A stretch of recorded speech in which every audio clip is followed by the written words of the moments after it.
From the offset, this might seem like a very weird video to make. Why would I choose this topic? What about these two movies specifically made them worth comparing? Well, other than the fact that they're in the Marvel Cinematic Universe, or the MCU, I find one of these films to be underappreciated in its time.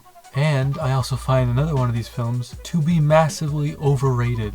I'll let you figure out which one's which. Also, WandaVision's coming out, and to be fully transparent, I just, need to get them views. I don't know how YouTube works, but it's not working for me. Let's compare. So first we're going to start with technicals. And we're going to go into directing. So on one hand, we have Joss Whedon, and on the other hand, we have Russo brothers. Both at one point were the kings of the MCU. The only champion we're not comparing is the great Jon Favreau. Pretty sure YMS has taken care of him. But in the meantime, when Avengers came out in 2012, it was incredibly praised. It cannot be stressed enough how praised this movie was. But one of the things people were more critical about was how everything was shot and lit like a TV movie. This makes sense because of Joss Whedon's background as a TV director. With that said, Age of Ultron clearly shows massive improvements in that department. Every shot has more movement to it, it has more interesting angles, it does interesting things with the color. Sokovia, where most of the movie takes place, has this nice morning look to it with this fog that just makes it look really cool. There's some actual lighting choices. These are things that Marvel movies just don't do anymore. A big part of that is because of these two guys. The Russo brothers, who at one point were considered to have such a fresh take on Marvel movies with Captain America, The Winter Soldier.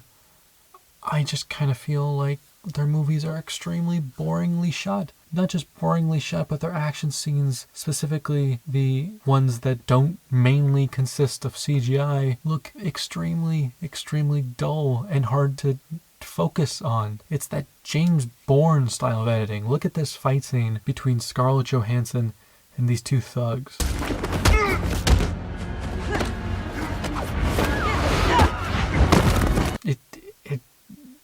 What?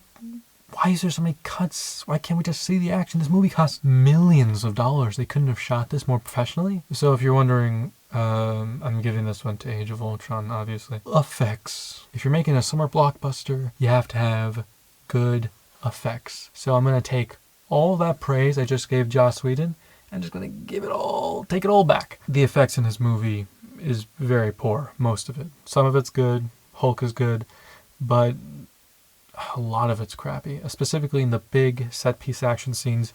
Even though everything's clear and you can see everything and it looks nice, it looks fake. Everything looks rubbery. It takes away from some of the best shots, and I don't blame him. It's such a big movie and it feels like the effects were just rushed. With that said, the Russo brothers can clearly handle special effects much better than Joss Whedon. I also don't like how they overuse the CGI, but clearly the technology just improved between the years span of time, because everything just looks cleaner, everything just looks better. And I also appreciate that the Russo brothers try to use as many practical effects as possible, like real locations and real explosions. In fact, to be honest, maybe those are CGI too, but they're pretty good at hiding it. Everything blends pretty well together. So I'm gonna have to give this one to the Russo brothers. Next, let's talk about the music. I think for an action film, it's kind of essential that you have an iconic movie score in order to make your film iconic. Is that redundant? Iconic.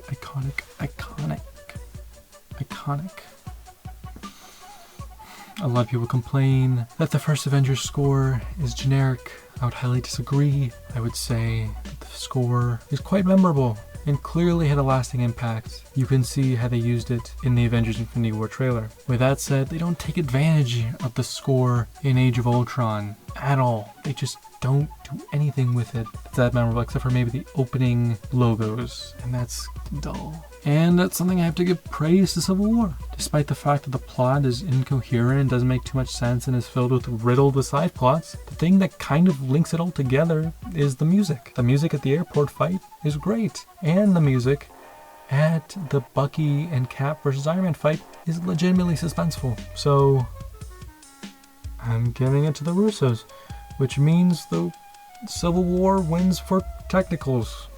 Let's talk about characters.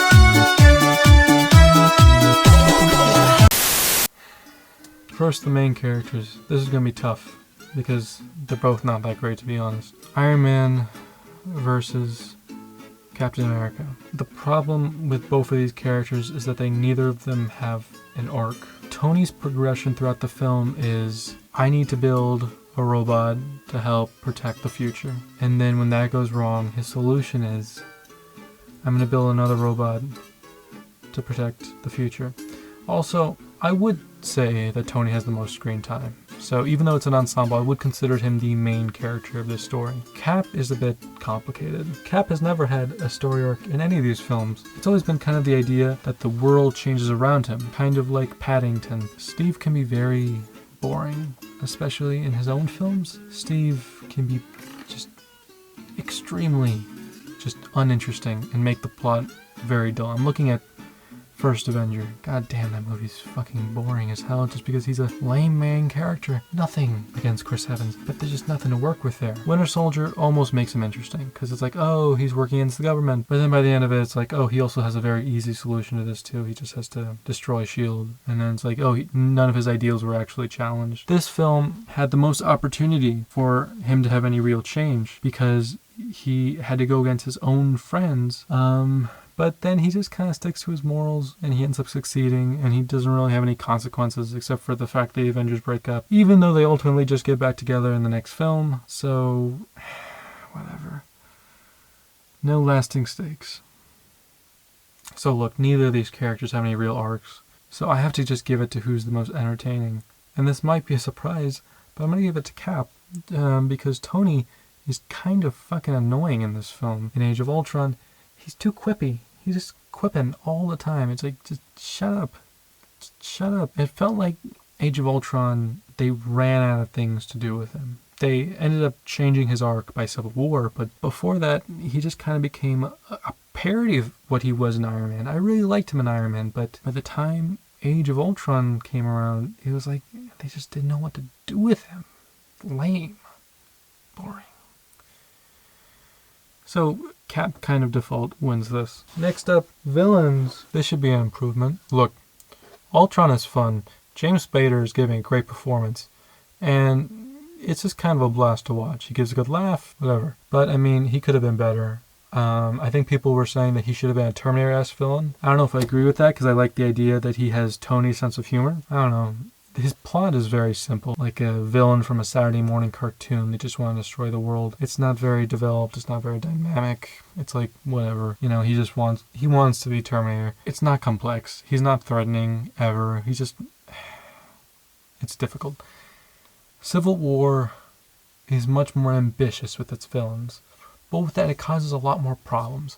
First, Zemo. Ultimately, I like Zemo. I like his motivation, and I like his plan. Scratch that. I don't like his plan. His plan is all over the place. And it just... Why? So many things had to come into place for it to work. I would have preferred it if he was some kind of genius who could have put all this together. But no, he was just lucky. It was like, whatever. But then we have another villain. Tony. In the second round. So this is where fan service becomes a problem to the plot. Tony's whole motivation is based on the idea that heroes need to be put in check. But then he takes a teenager from New York and brings them to Germany just to have a fight in the airport. What? Why would you even do that? You have Vision on your team. Why do you need Spider-Man? So, this is also kind of like a difficult one. I think I have to give it to Ultron, because even though he's ultimately mediocre, Iron Man kind of just makes me annoyed with his motivation, you know? And for that, I just kind of have to give it to the lesser of two evils. That's funny to say, because they're both villains. Ultron wins. Side characters. Holy shit, does this movie have a lot of fucking side characters. Age of Ultron. The first Avengers was praised for doing the impossible, having 5 heroes take up center stage in the film and have it not feel like a clusterfuck. And if I have to be honest, I think Joss Whedon worked that same exact magic again. I'm not saying it's perfect, but I'm amazed that when you watch the film, every character has their own little arc, their own little thing to do, and it feels consistent, it feels fluid, it feels like a bunch of strings tied together, connecting. Civil War has, Civil War doesn't do this. Civil War will just kind of stop its story to be like, hey, look, it's Ant-Man. Oh my god, it's Spider-Man. I think that's why so many people enjoyed it, is because it had so much fan servicey moments like that. Oh my god, it's Giant Man, what the fuck? But I much prefer a story with less fan service, but actually just trying to tell a legitimate story. So I would always say Avengers Age of Ultron wins in this category. So Avengers Age of Ultron wins, what is this? Characters. Finally,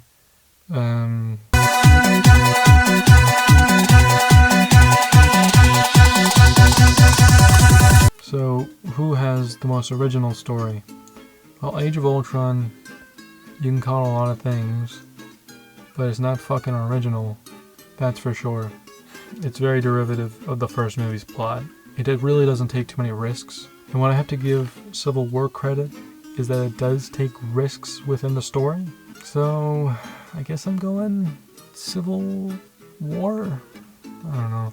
The problem with Civil War is that there's two plots fighting for attention. And this ultimately goes to my next point. There's the plot about Bucky and Cap trying to save Bucky, and Bucky getting framed for the UN. And then there's the plot about the Sokovia Accords and Tony and Cap's rivalry. And ultimately they just don't mesh that well together. And this leads into my next point. So even though I would say that it is more original, it is much, much worse in terms of overall pacing and structure. Avengers Age of Ultron wins that in a mile, heartbeat, whatever you say.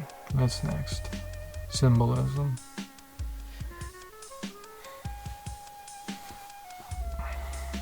So, like I've said before, this shouldn't come as a surprise, but Age of Ultron wins this. I don't think either of these movies really know what they're trying to say. I don't think there's any overall message. That's the problem with Marvel. It's just like, they just do what the fuck ever. It's like a character goes through some kind of moment that seems like actual change, and then the next movie, they just regress, and then just do the thing they say they weren't.